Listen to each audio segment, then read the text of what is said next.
కూడా చాలామంది మామూలుగా ఫ్రై చేసి వాటర్ వేస్తారు, అలా వేయకండి. కొంచెం ఫ్రై చేయండి చికెన్, అప్పుడే స్మెల్ ఏ ఉండదు, బాగుంటుంది కూడా కర్రీ.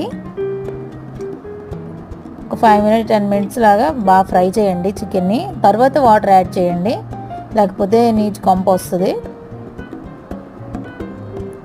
ఇంకా బాగా మిక్స్ చేసుకొని, బుజ్జమ్మ ఎప్పుడు నా పక్కనే ఉంటుందండి, లేకపోతే ఏడుస్తుంది. ఇక మనం ఫ్రై చేసుకున్న చికెన్లో కొంచెం లైట్గా సాల్ట్, అంటే మనకి సరిపడిన సాల్ట్, పసుపు, కారం వేసుకొని బాగా మిక్స్ చేయండి. మనం వాటర్ వేస్తాం కాబట్టి కొంచెమే ఇప్పుడు వేసుకోండి సాల్ట్, సరిపడే సాల్ట్, కారం, ఉప్పు